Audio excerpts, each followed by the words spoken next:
Took off our power steering pump. Bombs away.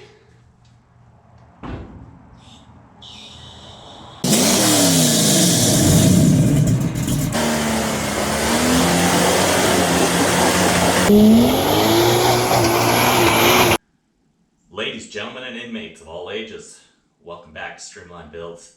It has been a long time since we've had an update on this Scout, and it's not for good reason. It's been about 175 degrees out here, and I've been really preoccupied with a lot of other projects along with my day job, but bought a side-by-side, multiple four-wheelers, done a lot of work on my Camaro, and I'll show you what I've been up to on the Scout as well. But today I wanted to take the time to kind of dive deep into it, see what's been going on, a little bit of progress that we've made, and it's time to get this old boat anchor of, I don't even know, never did any research because I don't care, junk motor out of here, and dig into our Glorious 2JZ, get it set in, and start making some real progress.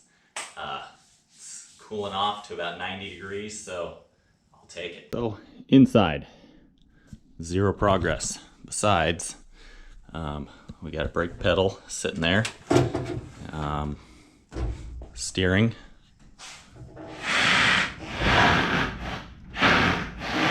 fully functional.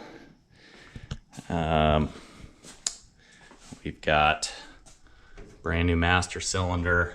I made a new plate to replace the factory master cylinder reinforcement plate that was here. It kind of sat out and pushed this. It was, the firewall's angled, but if you can see that, but this was pushed out the factory bracket, so the master cylinder would sit flat, where that would cause it not to fit with a booster. So I wanted to have power brakes, so I got a booster in here, Toyota Land Cruiser master cylinder.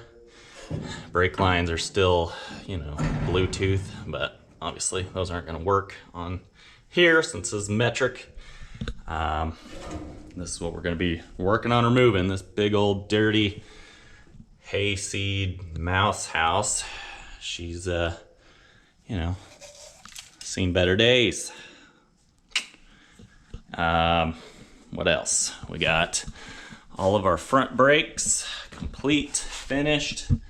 It's all done and brand new. We got our brackets here spaced out and everything, with the frame tubes for our leaf springs. That took a bit of work getting that all figured and lined up, but there we have the finished product.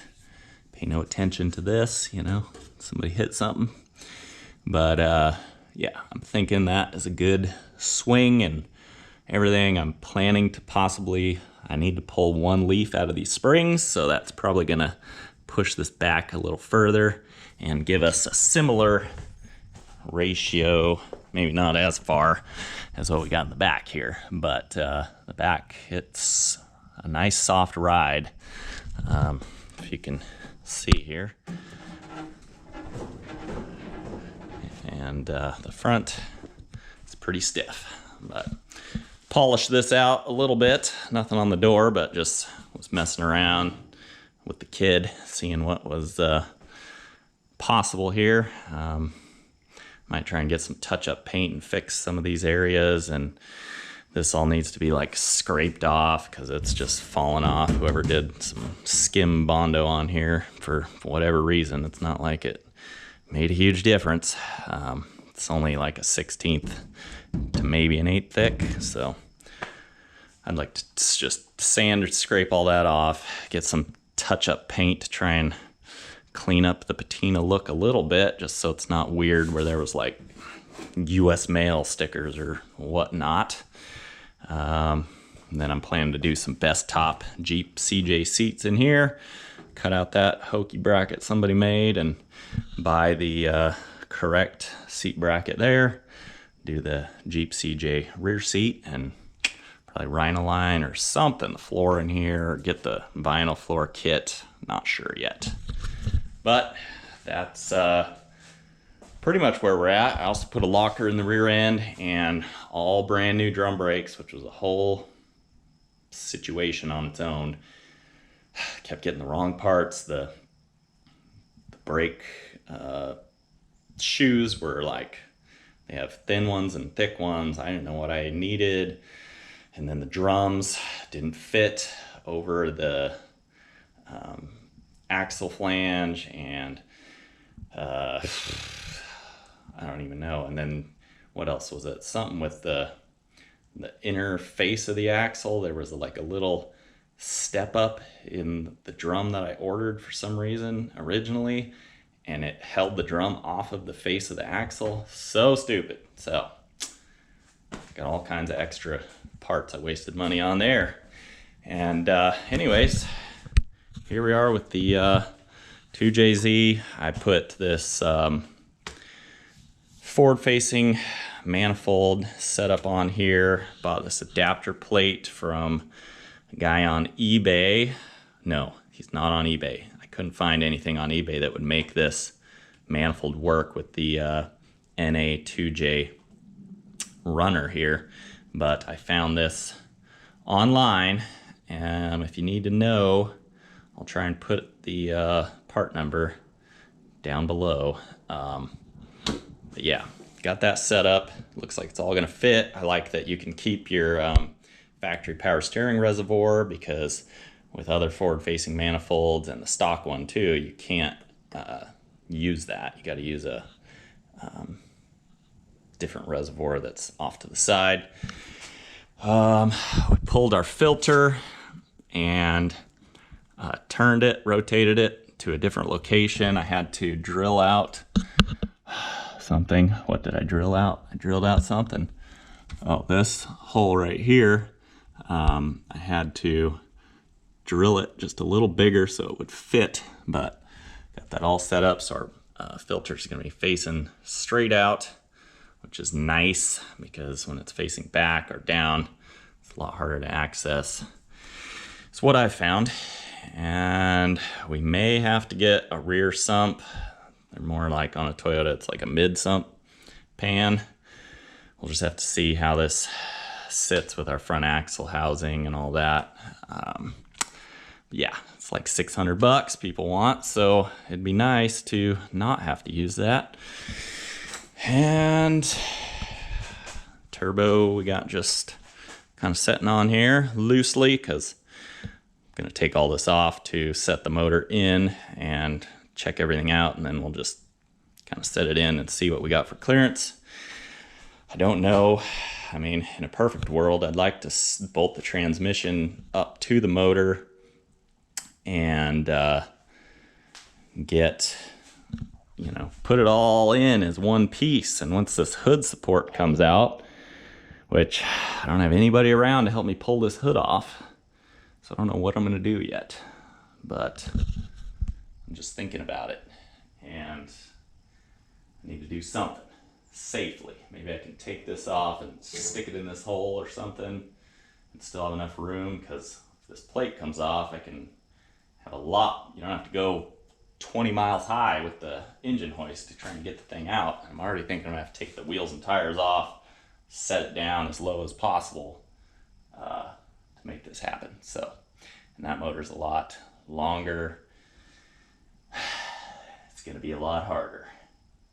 So yeah, should be good times. But what I'm saying is, it's gonna be tough to try and put the trans in up from underneath and check for, you know, clearance on the transfer case and all that. It'd be nice to be able to just like thread the needle in and see how it all goes at once, but that just might not be possible. Anyways, I'm gonna dig into it, start pulling this trans mount first. There's all kinds of weird, like, water lines and crazy stuff going back there. I don't know what's happening.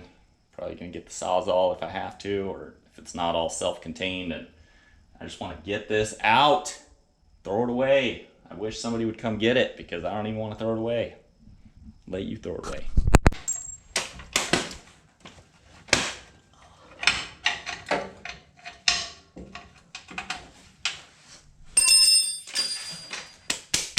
Well, that's been quite pleasant. Other than had to bend this little tab down to access the bolt. Let's take a look. Got all the motor mounts out, so this could just fall on my face. I don't know what's gonna happen. Ugh. Yeah, probably not a good idea. I mean, it all fell on the ground. I don't know how I'd get it out. It'd be pretty crazy.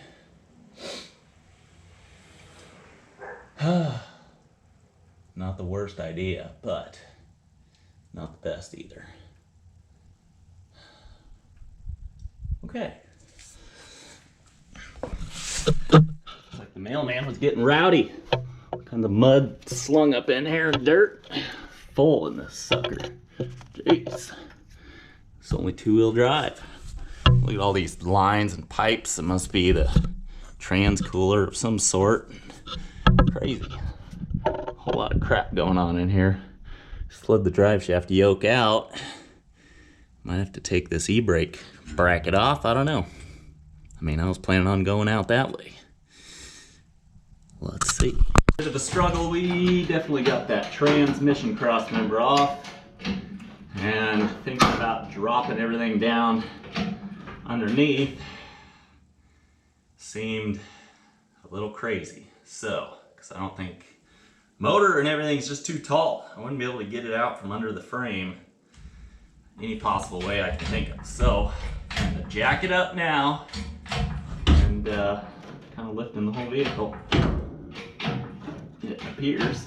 I'm waiting for these rubber mounts to just break because they're very old and crusty. And what I was going to do, I've got 2 of the 3 bolts out of the front motor mount bracket on this side, and I want to pull it off, and then that way we'll have more room and the motor can just kind of move around because it ain't moving now. And there's literally nothing holding it except for a couple of motor mount studs sticking through.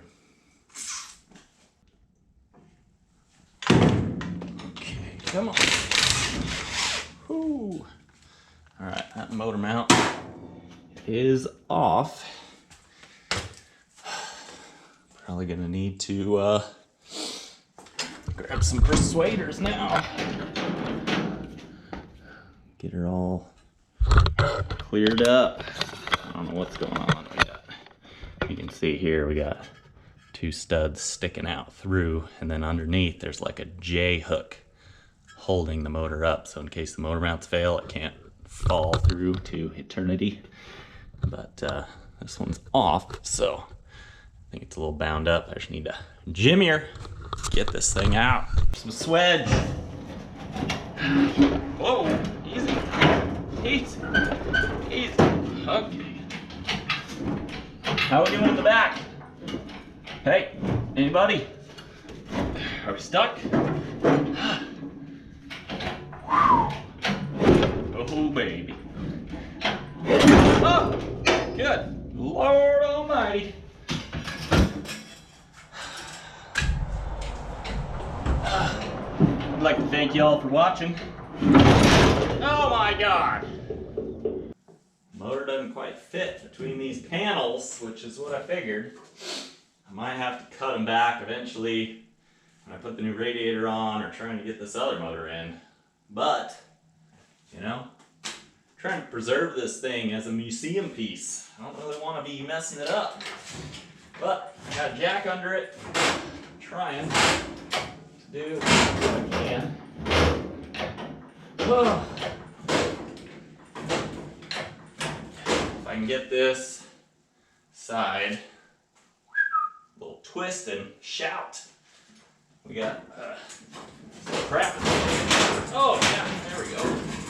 Now that'll give us some more room. Come over this way. I did go ahead and buzz the exhaust off, but we still got the starter on and on and on. Looks like I need to come up like another 16 feet to get clear all this stuff. I may end up having to get all crazy and take the wheels off. I don't know. Didn't want to do that because I didn't want to get stuck because I got the back end kind of out of the garage, you know. But let's see what we got. Keep going.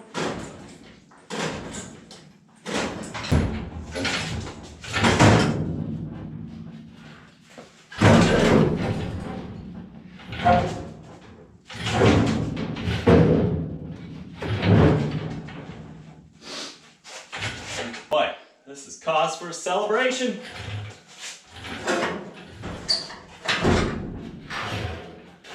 Called George Foreman and Selena Gomez.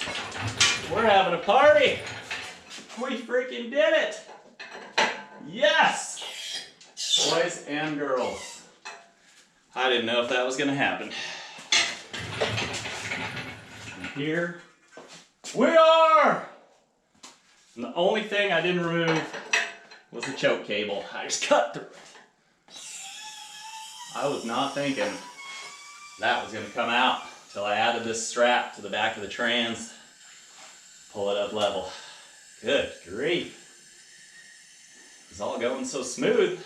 All them desert bolts came right out, but that motor wasn't having it. That was one tight fit. Okay, we're going up.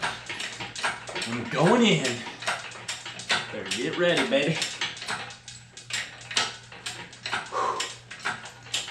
I would say this is definitely top 10 most exciting visceral experiences of my life.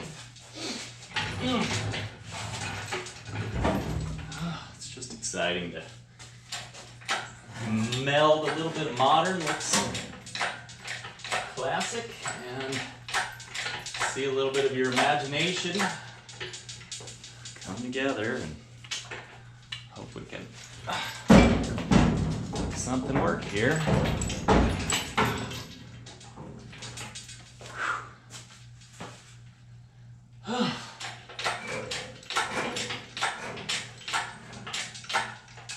So far it's looking pretty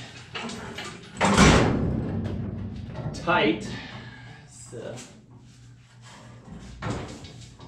every bit as wide as the 4-cylinder that came out. Plus we've got all the other stuff on here that's going to be our intake and turbo.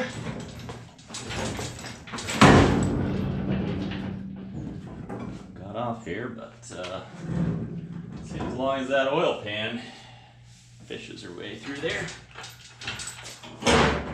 we're looking good to start going down. And I can guarantee I will not be sleeping tonight thinking about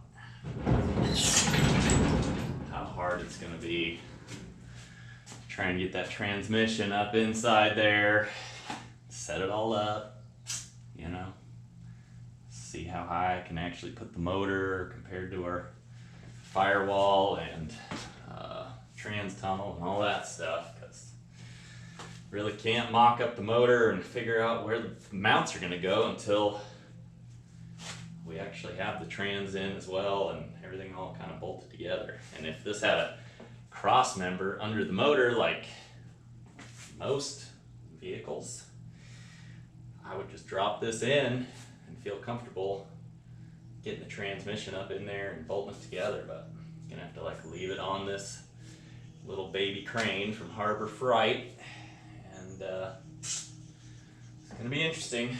And this is we got about how much is hanging out the front until we come to the firewall. So that's gonna be great. It's gonna make it real hard getting all this stuff past. I really don't want to take all these accessories off, which I suppose, I mean, the alternator's not a big deal, but. Alright. Took off our power steering pump. Bombs away.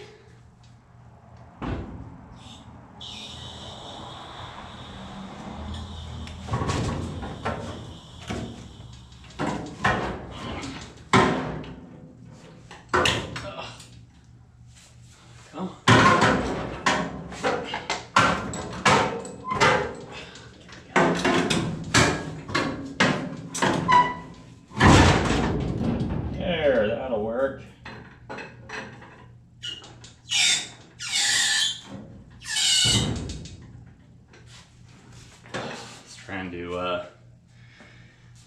go back a little further, I realized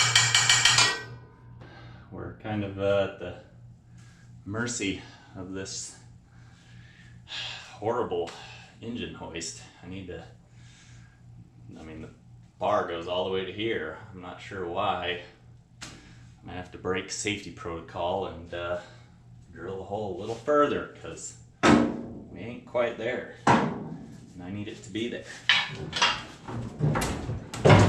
Oh, come on. Up just a smidge. We are behind enemy lines.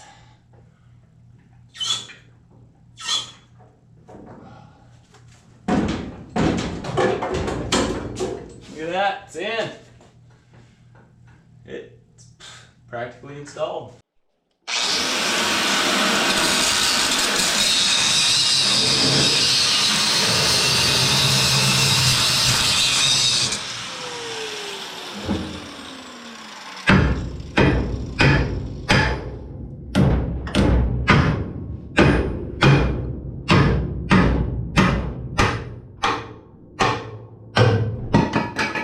See ya. And this is it, folks, the finale for today. So here's all the issues I'm gonna have to work around. This was the radiator support right here. I'm gonna just cut that out because our new radiator is going to bolt onto the face here and be sitting out in the front. So I just need to cut this back, give us clearance for our flywheel and all that. Balancer, and then our turbo, it's hitting the steering right now. It's kind of sitting up against it, and the manifold kind of kicks up at an angle.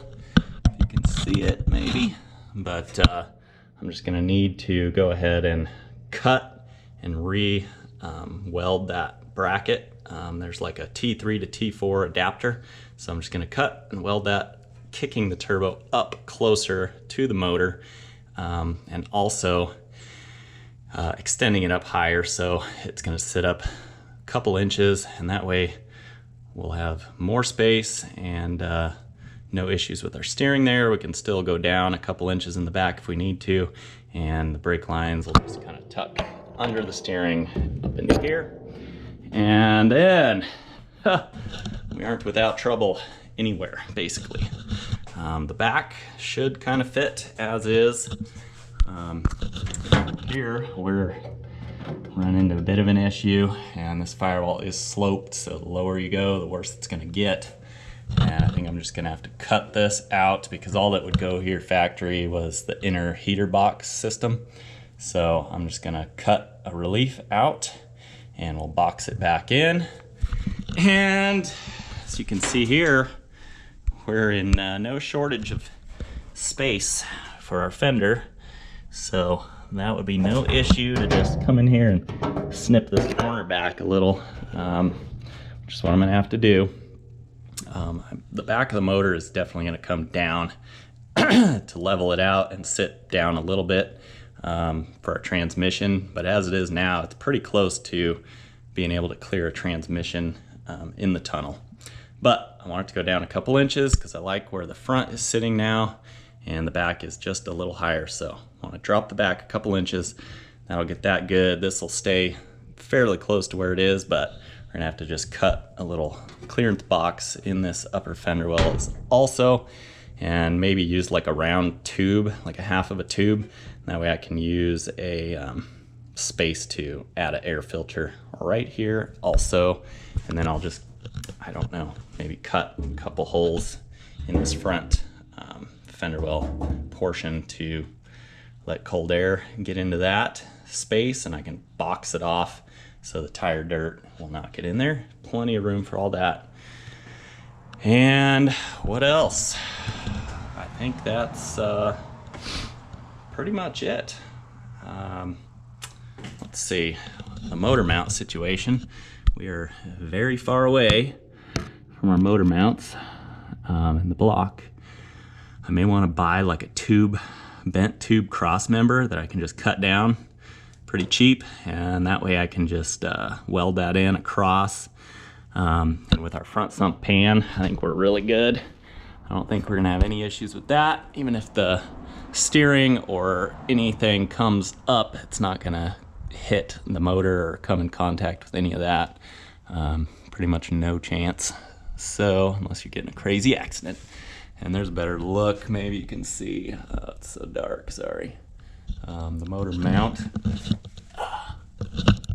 shitting up there.